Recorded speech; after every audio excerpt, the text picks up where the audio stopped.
Good evening, everybody. Welcome to the Georgetown Eagle Nation Football Coaches Show, live from TXB Convenience Market.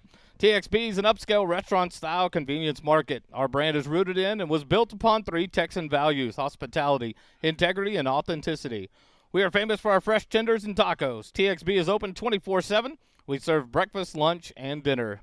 Come see us and taste what TXB is all about. Our fun-friendly team is always serving up a big Texas welcome at 1402 Williams Drive in Georgetown, Texas. Super appreciative of TXB, the sponsor of the Georgetown Eagle Coaches Show, live here tonight on the patio. A beautiful night, a beautiful week, another beautiful win for the Georgetown Eagle football team this week over the Anderson Trojans. 2 in a row, but more importantly, 1-0 to kick off a great homecoming weekend, and the boys just had a great game, whipping the Anderson Trojans up and down the field on Friday night, in my personal opinion. We've got 3 awesome interviews tonight besides Coach. We'll accept him every once in a while on the Coaches Show here. But we have Leo Diaz, we have Briggs McGee, and Drayden Dickman. So 3 players on the team we're going to highlight tonight. Drayden Dickman had a great game on several facets of the game with a long 90-yard touchdown kickoff return. Leo Diaz, a sophomore, pulled up earlier in the season and has been playing well. And had a great game against Anderson the other night. And then to highlight Briggs McGee, the commitment to the Arkansas Razorbacks. What an honor and an opportunity for Briggs as he heads to the SEC for 4 more years of football and education. And so we'll get to talk to him here in a moment. But more importantly, we get to talk to Coach Griffin here in a minute. Just the excitement. This team is getting hot at the right time. You saw the videos. Twitter, FTX, ATX, FLX, Snoop Daniel was putting out a highlight video this week and just talking about Georgetown getting hot at the right time. And 2 big wins in a row in district has the Eagles sitting 4th in district all alone behind Cedar Park in 3rd place, and then behind the 2 front runners in Maynard and Weiss. That the game of the week. Craig Way will be calling that one, and in the battle between Maynard and Weiss, the 2 undefeated teams in District 11. And so a lot of good games this week and an opportunity for Georgetown to continue to solidify that playoff spot as they take on the Leander Lions. We will be at Bible Stadium on Friday night, 7 o'clock the kick, 6:15 live pregame here on SHN. Unlike tonight, Kelly and Dave will be with me on Friday night. Tonight they're out gallivanting around with their significant others, I'm sure, I hope, to stay out of trouble. But an opportunity. The Georgetown Eagles have gotten hot at the right time, 3-4 overall, but 2-2 in district play. 2 tough losses to Maynard and to Cedar Park by 4 points apiece, but 2 big wins and very convincing wins over the Hendrickson Hawks and especially over the Anderson Trojans this week. We'll take a quick timeout. We'll be back live with Coach Chuck Griffin here on SHN Sports. You're listening to the Eagle Nation Coaches Show live on SHN.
Welcome back to the Georgetown Eagle Coaches Show, live from TXB Market here at 1402 Williams Drive. TXB Convenience Market, the host and sponsors of the Georgetown Eagle Coaches Show.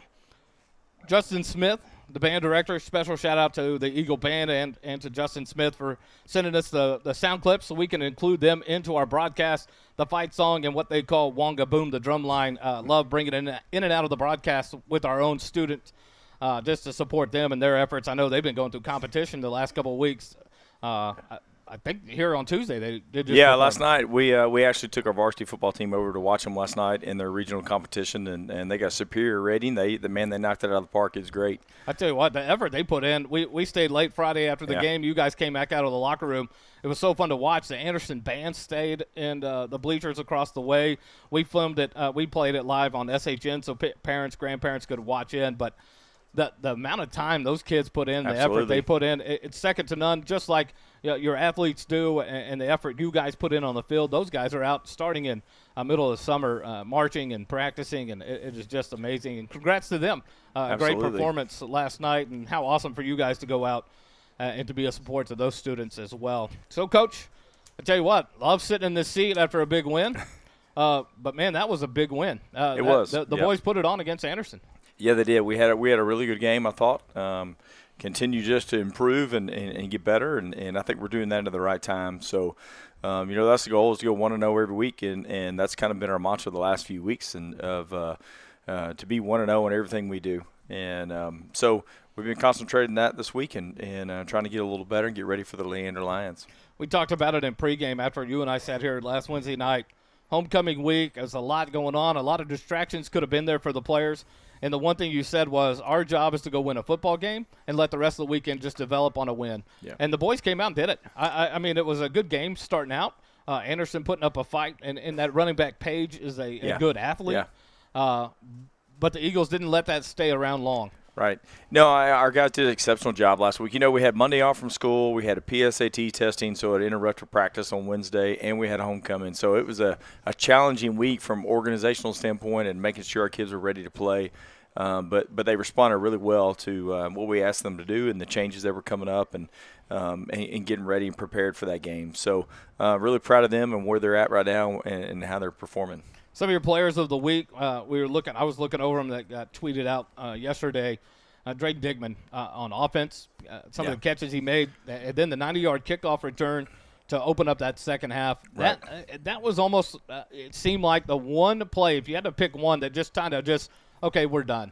Yeah. We're not playing it around anymore, and the boys just ran with it. Was that 90-yard kickoff return? Yeah, I think we had two really big back-to-back plays. I think right before half we're up 21-13, and they're driving to score, and we have an interception in the end zone to end the half.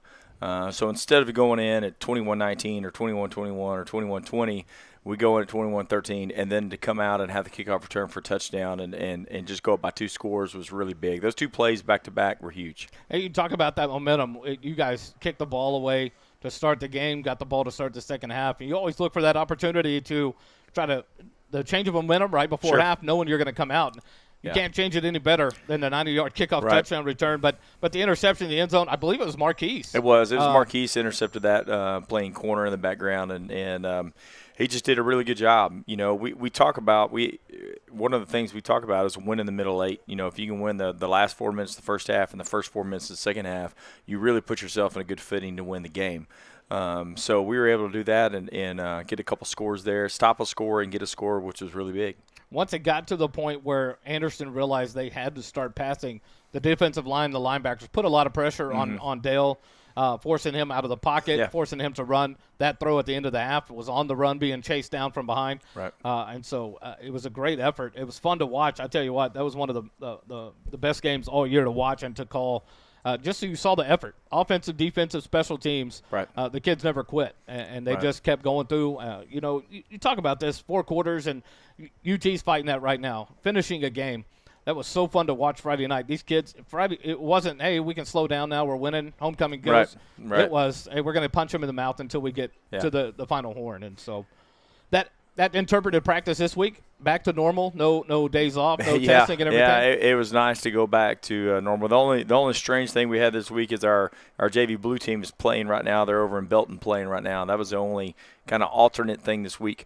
So kind of back to a normal schedule, which is really good to be able to get in that. So our kids have responded well. They've had a good week of practice and preparation, and I think they're ready to go out and have a big game on Friday. And if you look at Leander, they're in a downturn. They started out the year, came out of non-district play 2-1. Since then, they've lost 4 straight. Right. A team it's in an uphill battle right now for their season to get some wins. what are we looking for Friday? They're a lot better than their record. You can't let that fool you. You could do that, say that about us and our record. They're a lot better than the record. They actually, if you go back and watch the film, they really beat Manor. Manor had to drive down and score a game-winning field goal, and they missed the field goal. And there was a really questionable call. They gave Manor another shot at the field goal, and they made it. But, I mean, to be honest with you, from a coaching standpoint, they beat Manor. So they're a good football team. You can't let their record fool you from that standpoint. And like you said, they're fighting for their life. They've got to win the last three to even think that they've got a shot. So, I mean, we're going to get their best shot. We're going to get their best football game this Friday night, and we've got to be prepared for that. They do some really good stuff defensively. They're going to bring a lot of pressure throughout the game. They're going to play a lot of man coverage. They're really going to try to get after us from that standpoint. And then I think you're seeing everybody's game plan. Really what we're going to see probably the remainder of the season from our standpoint is people are going to try to keep the ball away from us. That's kind of their mindset anyway. And then they're going to just slow the game down and try to keep the ball and not let us have it, which is pretty evident. We only ran 38 offensive plays. I don't think I've had that few I don't know if I've ever had that few offensive plays in 22 years. We get way more than that in a JV game, and they just wouldn't give us the ball back the other night. And Dave and I were talking about that after the game was, if you count the kickoff return for a touchdown, Georgetown had 7 offensive possessions. If you don't count that, 6 possessions. Yep. Now, the good thing about that is this offense is high-powered and will hit you in many different ways.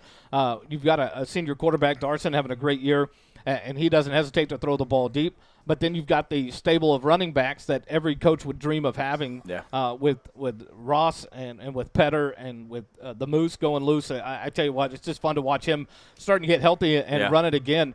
You can attack any defense in any different way. If you stop one style of run, okay, well, here comes 2 or 3 more at you. Yeah. And it was good to see that the kids didn't allow the slowdown on the defensive side of the ball affect the offense. The offense came out and said, we're going to put the points up and we're going to go do it. Right. But the defense lasted in that. Long drives that were drawn out. And so that's important for your defense. Yeah, it really was. They had a 19-play drive to start the half. We had to cut up all unlucky things. We kind of shot ourselves in the foot, jumped off sides on third and long. Fourth and long where they were punting and gave them a first down. And then we get in a position where we got a kid working his tail off, making a block on a punt, and it hits him in the back of the head. He has no idea it's there, and it's not short, so it's not a Peter call. It's just an unlucky event. So we end up in a situation, and our defense, really held on there for 19 plays. That's pretty tough to do. But our offense responded well by coming out and scoring right away and kind of putting the stop on the game. So. And it's good to see the defense respond knowing, hey, our offense is going to go score quickly. Right. We're going to be back on that field, but continuing to fight all game. Right. Tonight, talking about that, and one of the players we're going to get to talk about, the attention given to him this week by Snoop Daniel on the FLX ATX, the sophomore alert, Leo Diaz. Played a good game. Yeah, Leo's been up for 3 games, and he's played exceptional in all 3 games. He's doing a really good job in our back end and really being very consistent. I think he had, if I remember right, I think he had 4 tackles the other night, 8 assists, and he had 3 pass breakups. And that's pretty big numbers for a corner. He's always around the ball, always making plays, and that's really impressive. So we're glad he's a Georgetown Eagle playing on the corner for us. Absolutely. Another encouraging thing is the sophomore and getting good game experience to be one of the leaders on the defense next year. Sure, absolutely. And so a challenge for him here in this season as a sophomore, along with Drayden, along with Marquise, along with Andrew Petter, to see some of the youth getting some good plays and good reps to be the leaders next year on this Georgetown Eagle team. Leander, they're going to slow it down, take the air out of the ball, like we talk about. How important is it for this offense to continue to fire like we have? That's our key. That's what we've been able to do, and we're going to have to continue to do that is put points on the board. So our guys are going to have to continue to fight. It'll be, with what they do defensively, they're going to get us a few times. They bring a lot of pressure. And but we'll also in turn when you do that, you kind of roll the dice, and sometimes you give up some big plays when you bring pressure like that every snap. So we're gonna have to be able to connect down the field too. We're gonna have to connect over the top because they're gonna play man coverage, and we've got to be able to defeat that. So those are some keys for us offensively is to take care of the football, to get us in the right blocking concept, whatever we're calling, and then be able to connect with the ball down the field. Other games this week in conference that can play a role to help Georgetown in their fight to get to the playoffs. Cedar Park at Pflugerville. Yeah. A win there for Cedar Park just keeps pushing Pflugerville down. They sit at 1-3. Yep. Hendrickson and Anderson. Now there's a battle there. Two teams that we've beaten in the last 2 weeks that will play into the importance that we have to keep winning for ourselves. For sure. Absolutely. And then Weiss and Maynard, I think, just continue to separate themselves right now in the way they're playing. And so we can't look past Leander. Right. We know we have a Pflugerville team next week at home. Right. The last home game of the season for these seniors, and an opportunity to kind of have that last big hoorah at home. But an important one on the road tonight, or Friday night in Leander. Yep. Well, let's take a quick break. Thanks for Coach Griffin for being with us. We got 3 players to bring up here in a minute: Drayden Dickman, Briggs McGee, and Leo Diaz. Coach, thanks for joining us tonight. Thanks, Wally. Appreciate you, man. Thanks for joining us here at TXB live at the Coaches Show on Eagle Nation Football. We'll be right back.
Welcome back to the Georgetown Eagle Coaches Show live here on SHN Sports. We're at TXB Convenience Market, 1402 Williams Drive, and I'm joined now by number 6 in the Eagle roster, and a junior, 5'11", 170-pound wide receiver / kick returner extraordinaire, and Drayden Dickman.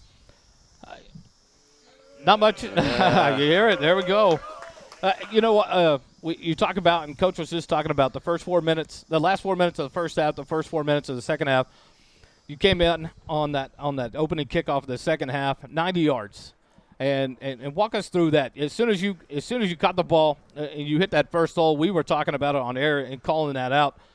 And one question I asked your dad, I ran into him at a local establishment after the game, and I asked, how much would you have hurt it at home had the kicker got you?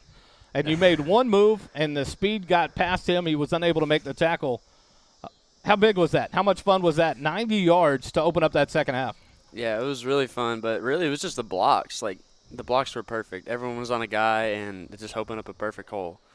And in film that week, Coach Taylor, the special teams coach, was like, it was right here is where it's going to be, and it was right at that spot, and it just worked out perfect. It's funny, the rest of the game, they went to some sorry chip, pooch punt kick away from you.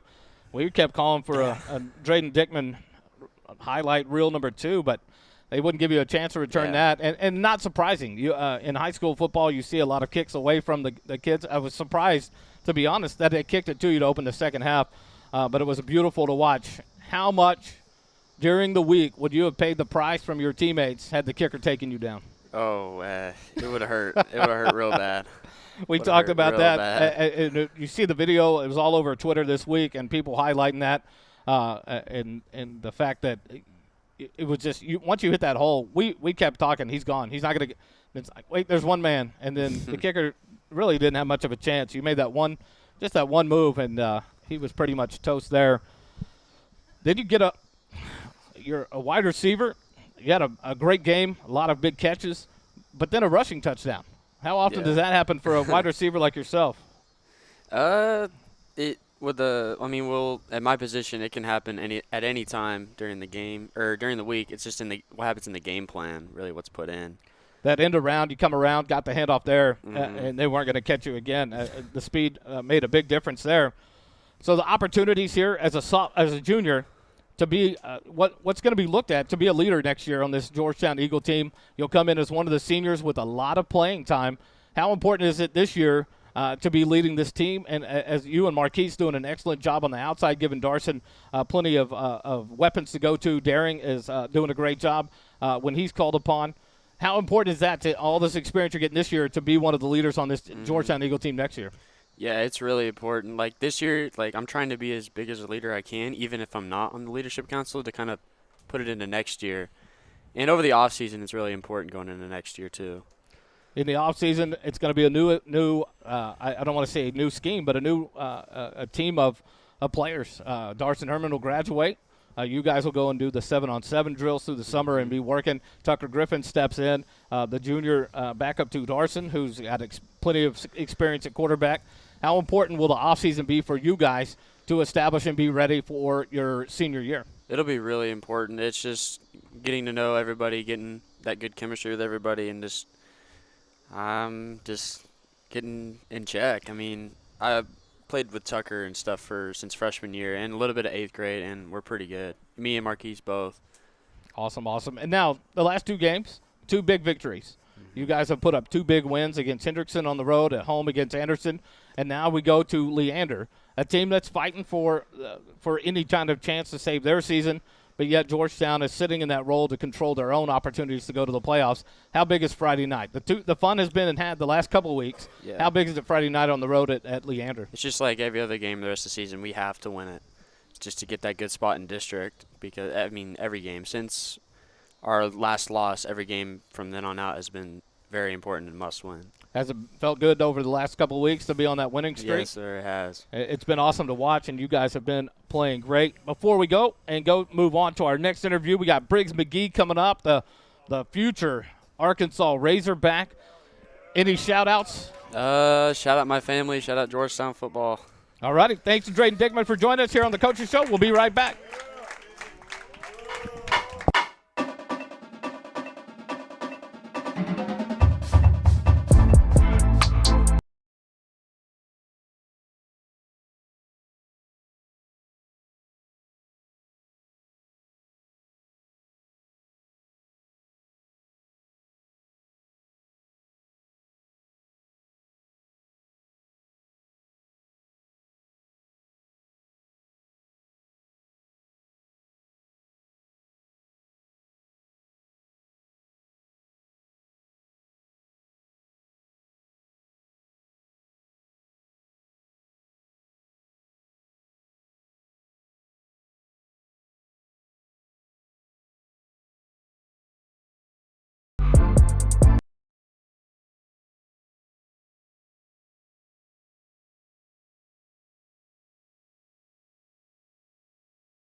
Back here live on the Georgetown Eagle Coaches Show, live from TXB Market, 1402 Williams Drive. Joined now by number 55, the senior, 6'1", 220 pounds, offensive lineman and long snapper, Briggs McGee. Briggs, thanks for joining us tonight. Thank you for having me. Man, I tell you what, last week we didn't get you on. We cut the show short, and so now I was glad I reached out to Coach. I talked to you after the show last week, hoping you would be and join us. We love highlighting. One, the whole thing of SHN is to highlight student athletes, but we want to make sure we sing the praises and to promote you guys as you go and move on even to the next level. And you're the one right now in the spotlight. The SEC calls and Briggs McGee answers, going to Arkansas to be a Razorback. How does it feel? Oh man, it's surreal. You know, you being like a 7th grade kid, just starting to play football, I never thought I'd be here. It's kind of freaky, but it's really fun. I'm looking forward to it. Looking forward to finishing out our season and you know, seeing how far we can go and seeing what I can do after that.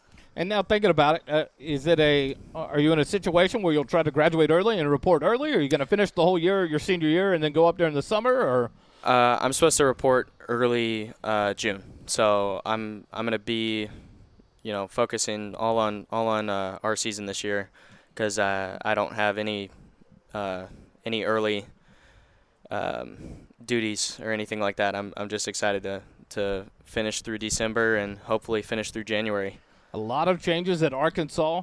Coach Pittman in now, and the culture there has changed. They're having in the middle of a great year, a lot of tough games they're playing in that SEC schedule. But a culture change that we talked before that kind of drew to you. The facilities, the campus there in Fayetteville, and how pretty Arkansas actually is, the campus is, that a lot of people don't know and get to experience. What drew you to Arkansas? Was it the coaching staff? Was it the facilities? What you said you'd visited several schools and you had opportunities. Mm-hmm. That's a big school. The SEC, you're right in the middle of what is considered the biggest conference in college football. There are a lot of great teams, and you're going to one of the big ones. What drew you there to Arkansas? Like I said, I visited a lot of schools, and right when I stepped on campus, it felt like the right spot. Coach Pittman's fantastic. I got to meet him. Got to meet our special teams coach, Coach Fountain, Coach Winterton, their GA. Just the whole coaching staff is great, and he's done a great job integrating all his new coaching staff into their program. And they're definitely on the up and up, and it feels like the place that I need to be. Now, long snapper. A lot of people overlook that. It's become a very honed skill over the last few seasons of football, and you see it. It's a specialty that's looked for in all these schools. What drew you to being a long snapper and being as good as you are at long snapping? I played offensive line my first year playing football, and I was a center, and they stuck me at long snapper because that's what they do in middle school. And I kept up with it, and my dad talked to Thomas Fletcher, and Thomas Fletcher, his son, also Thomas Fletcher, who's on the Carolina Panthers now. He played at Georgetown, played at Alabama, and he just said that it was a great opportunity. It was really fun. I really enjoyed the position anyways, and I thought maybe I'll work really hard, go to all these camps, and see what happens, and here I am. Go to Arkansas, Fayetteville family here in Georgetown. What's it gonna be like being away? It's a nice drive away from here. I know you're gonna have family come and support you. You're gonna come here eventually. You're gonna be playing games here at UT when the SEC gets revamped and in that rivalry between Arkansas and Texas. I'm not saying SHN should get a couple of tickets or anything, but what's it gonna be like? You're gonna be moving away from family. There we go. But you're going to be moving away from family, so a challenge there, one, as you continue your education, more importantly, but then also continue your playing days. Are you excited about that, nervous about that? What do we look for as you finish out your senior year, getting ready to go to Arkansas? Definitely a little bit of both. I have no doubt that my mom will probably drive up there 8 out of the 7 days of the week. But I'm excited. I already talked to quite a few of the players there, and they already kind of feel like family, and I think it's going to be fun. I think it's going to be really good. Definitely excited to come back and play in the Dallas Cowboys Stadium against A&M every year. Absolutely. Hope Texas can get in the SEC as soon as possible. I'd love to play at UT in Austin come back and come for a Georgetown game or something. Absolutely. I'm very nervous, very excited. It's going to be fun. And an awesome opportunity. Everybody, Briggs McGee, the D1 commit to the Arkansas Razorbacks. Thanks for joining us tonight. Excited to watch you as you move on. Excited to watch you as you finish this season with the Georgetown Eagles. You guys are kicking some serious pounding the opponents the last couple of weeks, and so we appreciate you joining us. We're going to take a break. Be back with Leo Diaz here on the Coaches Show. Stay tuned.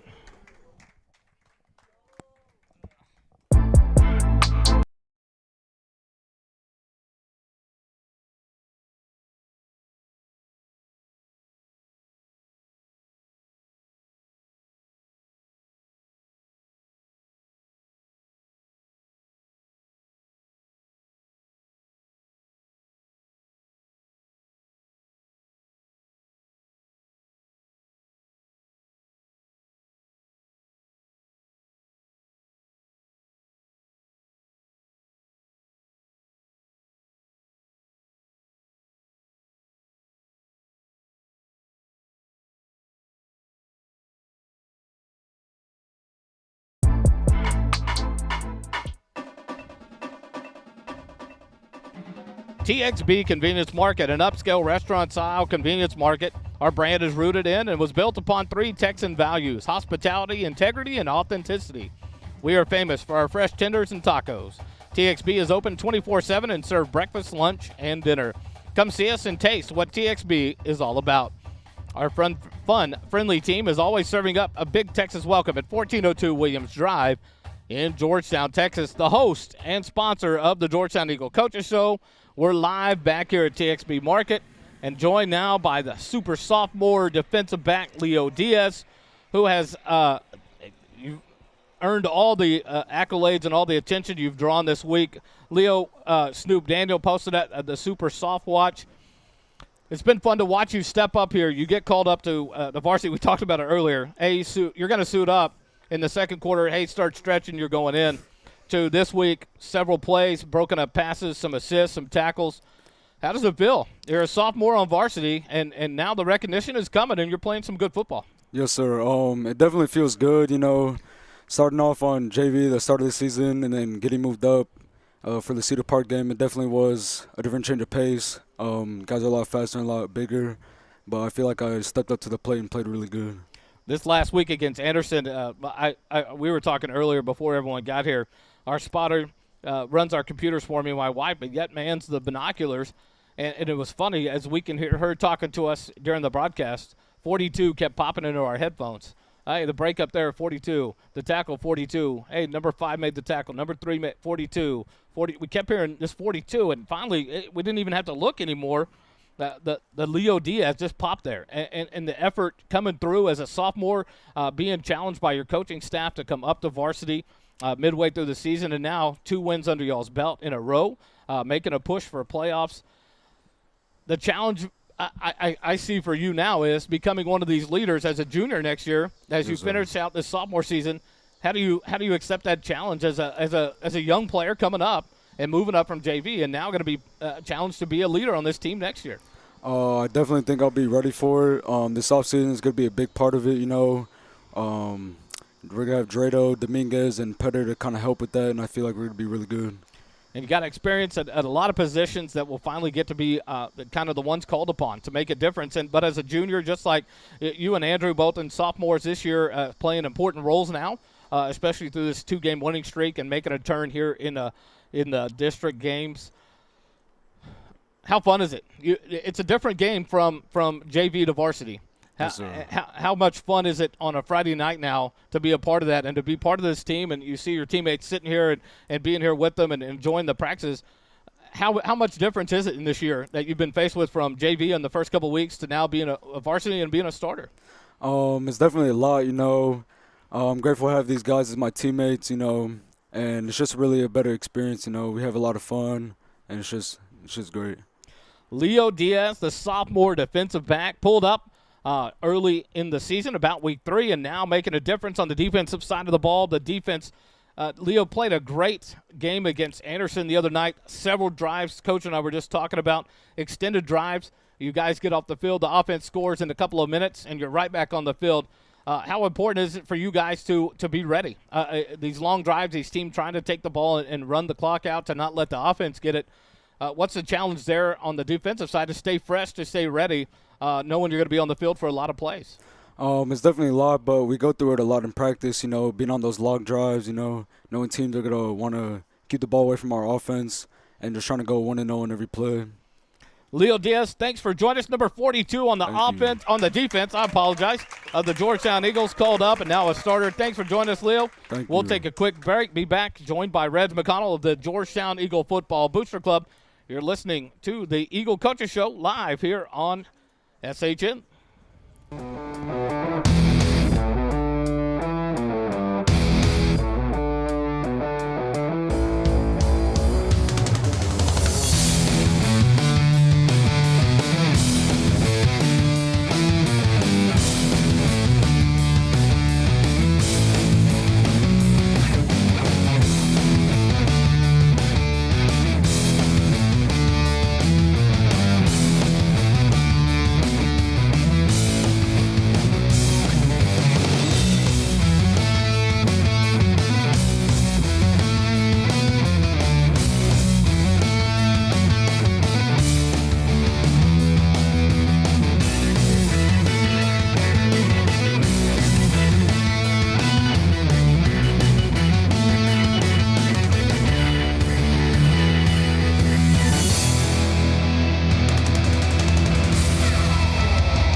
Welcome back to the Georgetown Eagle Coaches Show, live from TXB Market here at 1402 Williams Drive, the sponsor and host of the Georgetown Eagle Coaches Show. Joined now by Reg McConnell, the president of the Georgetown Eagle Football Booster Club. Reg, welcome back. Didn't have you last week. We had to settle for Kyle Herman, and so this week probably is a lot better off. this week we have you back in the saddle. We go to Leander Friday night. Yes, sir. Typically at home we do the tailgating, and then we try to kind of eat as a group, a meal on the road. What are we looking at this week in Leander? I think we're looking at Style Switch Barbecue. It's pretty close to Bible Stadium over there. Start about 5 o'clock, like normal. The Booster Club continuing to just do a phenomenal work for this football team and this football program. How are things going for the Booster Club, and where are we at needing help preparing for as we get towards the end of the year and heading towards next year? Well, obviously we need help every week with concession stands and things like that, selling merchandise. We send out an email every week for people to sign up for that, so any help with that would be appreciated. As far as the rest of the year, it's just business as usual till we get to the playoffs, and then we'll do some special things for the team then, which we'll need help with as well. And then as far as next year, looking for all new officers because all of us are senior parents. So. And now as that gets going and ramping up towards the end of the year, as you guys get ready to try to find new officers, what's the process there? What do people need to do if they're interested? Who do they reach out to? And what's the timing on that? We usually will start thinking about that pretty soon after the season, and then around January we'll put those officers up for voting. So if anybody wants to do it, they need to contact me or Christy or Kyle or Jonathan or Michelle, any of us, and just let us know that that's on their radar so they can get nominated and voted on. A lot of new changes will come to the leadership as all the senior parents have served their time over the years and get ready to move on.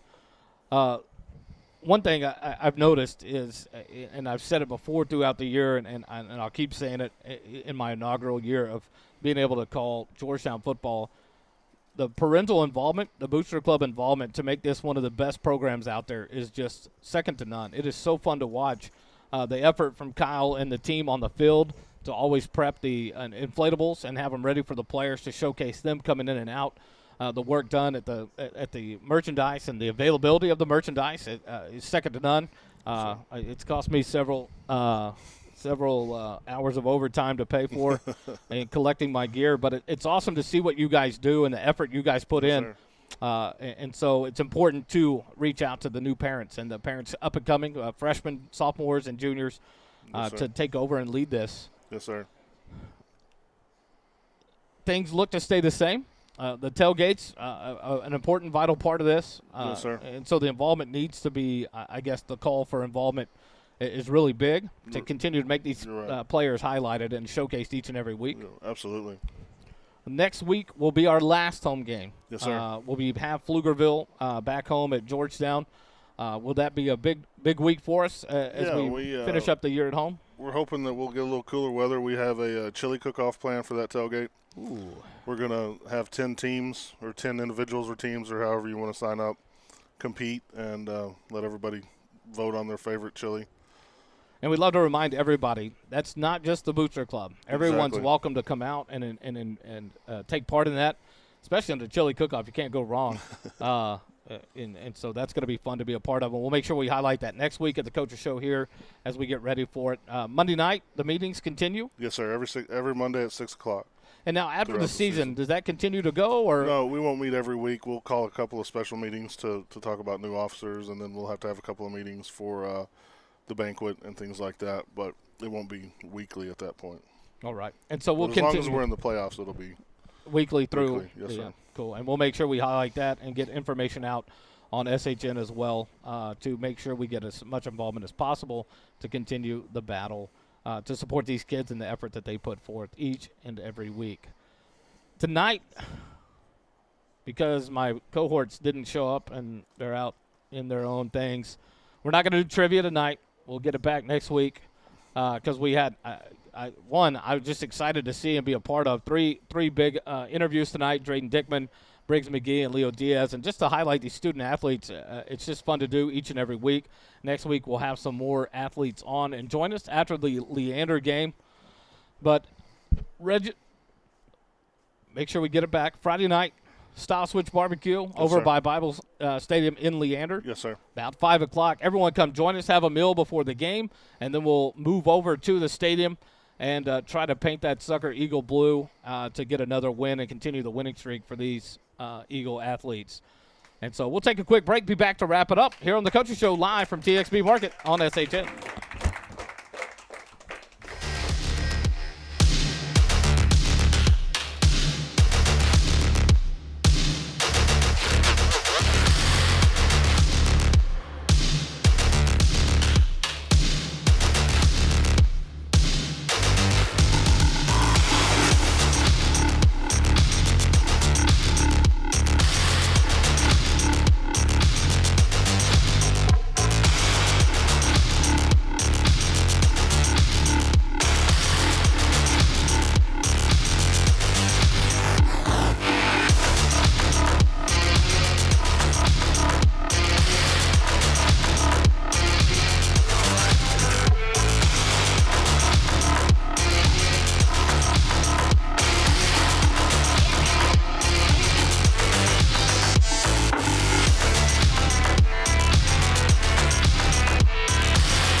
Back here on the Coaches Show, and the curveballs continue to come as we will go to trivia. We got to put together, and we got a few questions here. Reg McConnell back with us. I'm going to ask the first one just because I don't know if anyone pays attention to it or if they don't. Who can answer the only team undefeated in the National Football League? Cardinals. There we go. That was my one trivia question. He said Cardinals. All right, so how tall is Cam Newton? 6'5". Nope. 6'3". Nope. 6'6".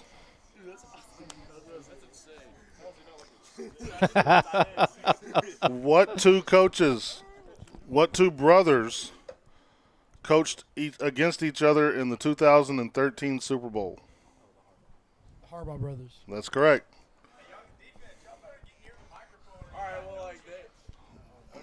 And someone's got to tell me who's scoring here. It's 2-0 for the offense right now.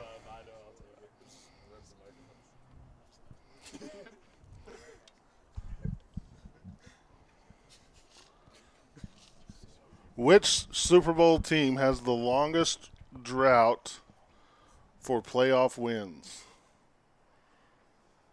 Which NFL team has the longest drought for playoff wins? They haven't won a game. The Detroit Lions. Incorrect. Never won a Super Bowl.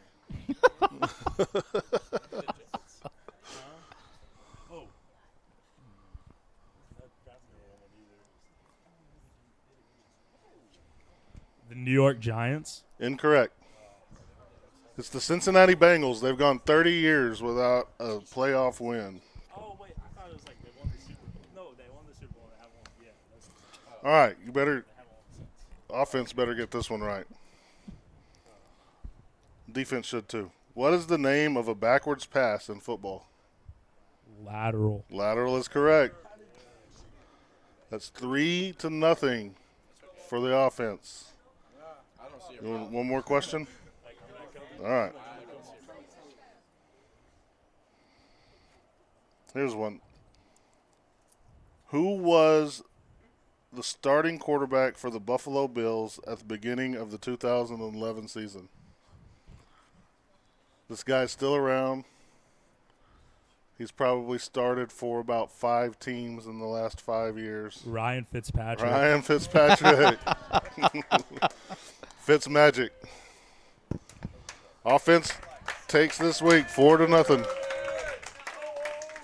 Keep it documented there so we can keep it going through the year. Thanks, everybody, for joining us tonight live here at TXB Market, the sponsor and host of the Georgetown Eagle Coaches Show. Friday night on the road to face the Leander Lions at AC Bible Stadium in Leander. Join us at 5 o'clock for dinner, Style Switch Barbecue. Can't get enough barbecue. And the top 50 list came out from Texas Monthly this week. I don't know if you looked at it. It's like 7 places in Austin on the top 50 list, and they did some interviews about how important that is and what it does for these barbecue companies. Probably doesn't hurt that Texas Monthly is based in Austin. True. But the fact that the big barbecue place downtown Franklin's dropped this year to number 7. I saw that same poll. And a couple of new barbecue places popped up. A barbecue trailer in Austin popped up to number, I think, 2 or 3. And so a lot of good things to enjoy in this area. But Friday night, 5 o'clock, Style Switch Barbecue in Leander. The tailgate dinner there. Come join us. We'll have dinner and then move over to the stadium for the kickoff between the Georgetown Eagles and the Leander Lions. Thanks for joining us live here on SHN Sports. We will see you Friday night from AC Bible Stadium. Thanks again, everybody. Have a good week.